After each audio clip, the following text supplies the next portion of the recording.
nggak orang tua mengontrol itu? Pernah. Nah, sekarang itu perlu kita tingkatkan maksimalnya.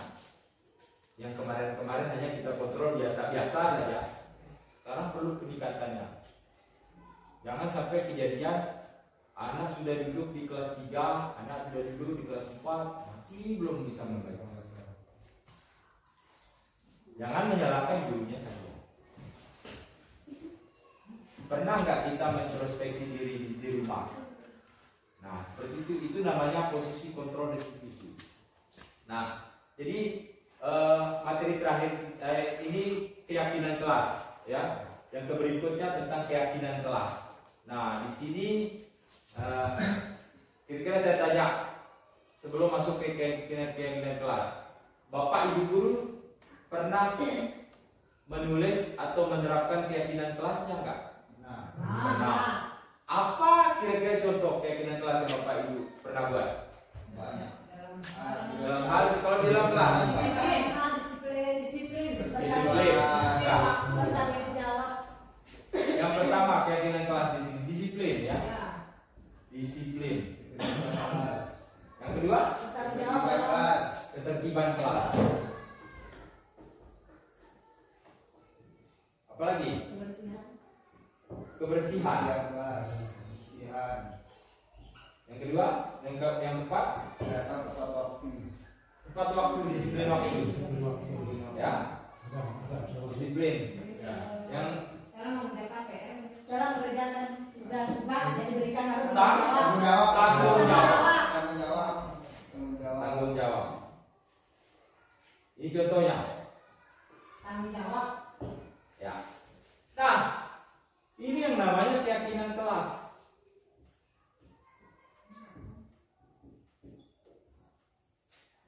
Nah, dari keempat contoh tersebut, Bapak Ibu guru pernah melakukan di dalam kelas.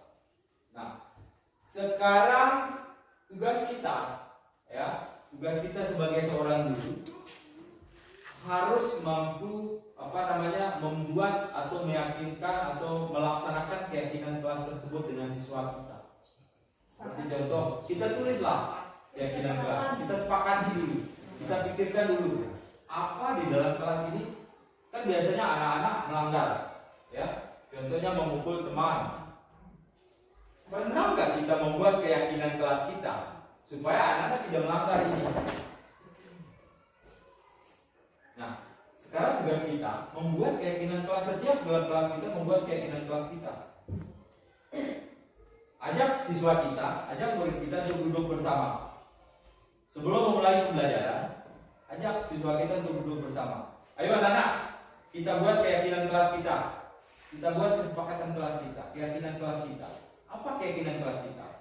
Sebelum memulai pembelajaran kita berdoa terlebih dahulu. Catat. Mereka yang membuat. Guru hanya bertanya, apa yang kamu inginkan? Untuk mengikuti apa? Untuk keyakinan kelas kita. Oh, berdoa Pak sebelum mulai dan menutup pelajaran. Terus jangan membuang sampah sembarangan. Terus tidak boleh memukul teman. Kalau bertanya mengangkat tangan. Itu namanya keyakinan kelas. Kita catat sesuai keinginan anak. Apabila anak-anak tersebut melanggar, guru bertanya kepadanya, kamu melanggar keyakinan kelas enggak? Jadi tidak mereka karena mengikat aturan tersebut, walaupun mereka melanggar, nantinya kalau kita kembali ke pasal ini, pasti akan mereka mengikuti. Ada juga takut-takutnya mereka nantinya. Kalau tidak tertulis, kita saja, mana aturan tertulisnya? Biasanya pertanyaan seperti itu, ya kan? Nah, kalau kita sudah buat, kita tulis, kita tempel di dalam kelas kita, otomatis keluar untuk, oh berarti saya tidak boleh melakukan ini. Nah, dengan cara seperti itu, dalam menjalani keyakinan kelas kita.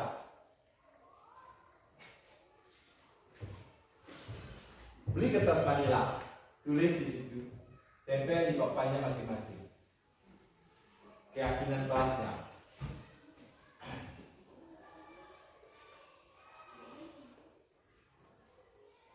Nah, kalau hal itu sudah terjadi, guru sekarang ini kita kembali kepada materi yang tadi itu, motivasi perilaku manusia, karena ini berhubungan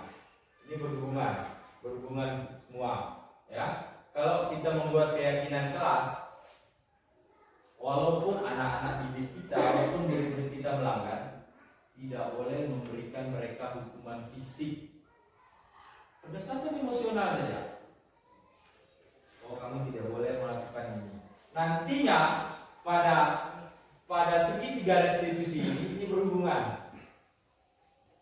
Kenapa saya bisa ngomong gitu? Kita masuk kepada materi terakhir kita, segitiga restitusi. Nah, dalam segitiga restitusi ini, konteks kita guru, pengertian segitiga restitusi ini bisa mengacu pada sebuah model atau konsep yang digunakan oleh guru untuk merancang pembelajaran yang mendorong siswa untuk aktif. Jadi bukan guru yang aktif, siswa yang harus aktif. Bagaimana siswa aktif? Itu tergantung dari rancangan kita sebagai guru. Bapak Ibu ya? Rancangan pembelajaran. Kalau kita sudah merancang, otomatis siswa kita aktif. Makanya rancangan kita harus bagus. Segala sesuatu kalau tidak ada perencanaan, kalau tidak ada rencananya, kalau kita sudah merancang itu semua, sudah akan bisa berjalan. Contohnya Bapak Ibu guru, perancangan kelasnya seperti apa yang pernah Bapak Ibu guru lakukan dalam kelas? Kira-kira apa? Misalnya kita Membuat TPP bagus. Itu perancangan di dalam kelas. Bapak Ibu membuat TPP. Nah, dalam membuat TPP bagaimana RPP tersebut bisa aktif siswanya, bukan gurunya. Itu yang paling terpenting. Nah, di segitiga restitusi ini segitiga.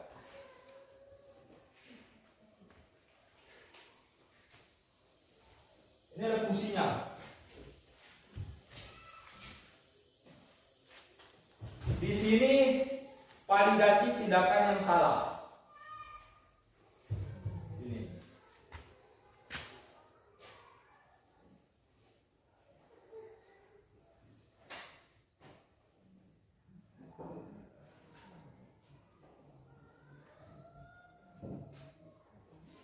Sisinya.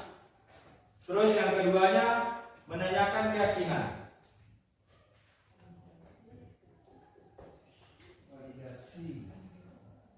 Keyakinan.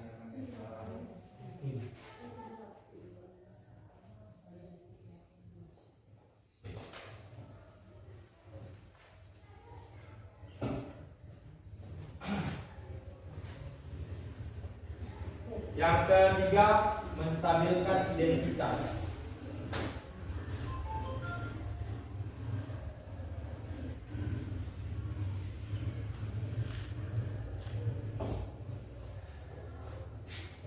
Itu segitiga restitusi.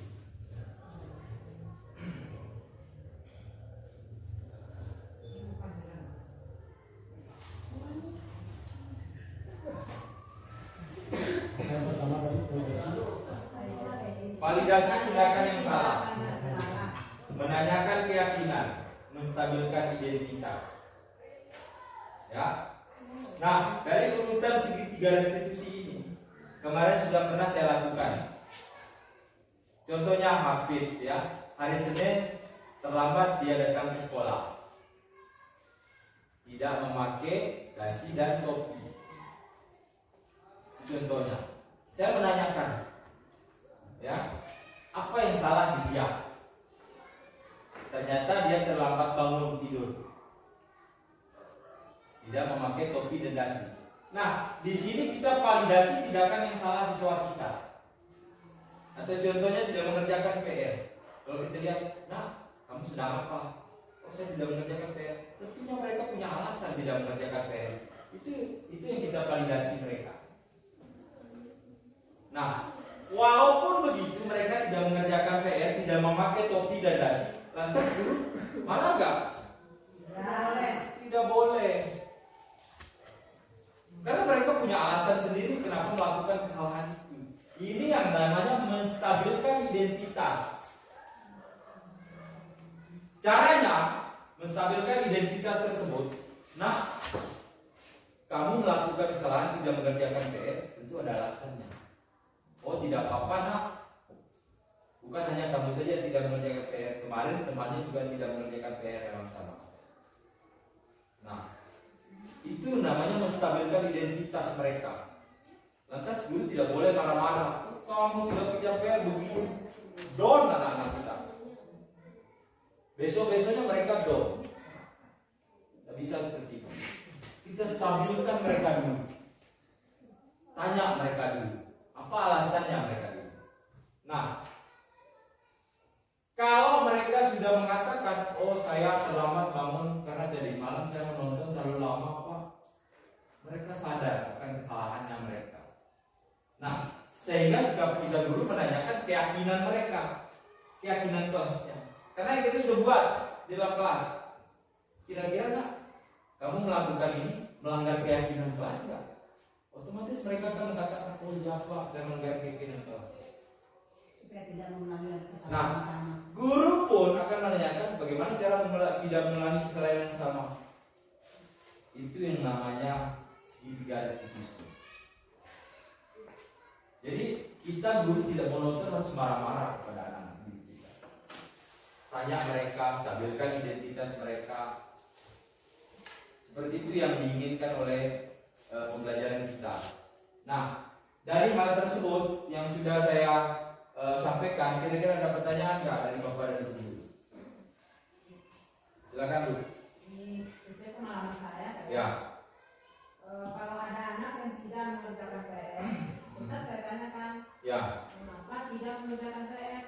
Tapi nanti berulang lagi. Bagaimana cara saya merubah anak itu agar mau mengerjakan PR? Ya. Untuk ke depan. Betul. Ibu sudah melakukan tindakan yang benar, ya, masuk ke dalam segitiga restitusi. Namun pernah nggak ibu menstabilkan identitasnya dia dulu? Maksudnya menanyakan Ya. alasannya. Betul. Nah, biasanya alasannya itu Pak, masa saya lupa Ibu. Oh, Kan ya. mungkin saya suruh balik lagi. Betul. Itu adalah alasannya. Jadi kita tidak boleh menjustifikasi mereka salah dulu. Ya. Tentu ada alasannya. Nah, tanyakan kejadian seperti itu, validasi tindakan yang salah dulu. Kenapa dia tidak mengerjakan PR? Nanti otomatis anak akan jujur. Stabilkan identitas mereka, jangan lupa. Jangan langsung kita justifikasi mereka salah, marah, nggak bisa. Jadi ini tidak berjalan segitiga restitusinya. Terus menanyakan keyakinan. Nah, makanya tadi kenapa saya buat ini keyakinan kelas. Kita berharap semua kita guru buat keyakinan kelas kita masing-masing. Sehingga segitiga restitusi ini mampu kita laksanakan. Kalau tidak ada keyakinan kelas yang kita buat, bagaimana cara kita jalankan segitiga restitusi kita? Tertulis kan, ada dasarnya. Hukum di Indonesia ada undang-undangnya. Begitu juga ini dalam pelajaran kelas. Ada aturan, peraturan yang harus mereka jalani. Kira-kira ada pertanyaan lain sebelum kita tutup? Habis ya? Paham? Baik. Terima kasih Bapak Ibu guru hebat luar biasa telah menyimak apa yang saya sampaikan. Lebih kurang saya mohon maaf. Saya akhiri materi kita pada pagi hari ini dengan ucapan alhamdulillah. Wabillahi taufiq wal hidayah. Wassalamualaikum warahmatullahi wabarakatuh. Assalamualaikum warahmatullahi wabarakatuh. Saya Bapak Abdul Hamid SPD, Kepala Sekolah SD Negeri Kumangu, Kecamatan Meyuhulu, menyampaikan terima kasih kepada Pak Padulino Pandi, CGP Angkatan 10 Kabupaten Sumbawa, yang telah menyampaikan materi diseminasi budaya positif di sekolah. Mudah-mudahan nantinya bisa diterapkan oleh teman-teman yang lain demi untuk kemajuan sekolah khususnya Negeri Kuangamu. Terima kasih. Wassalamualaikum warahmatullahi wabarakatuh.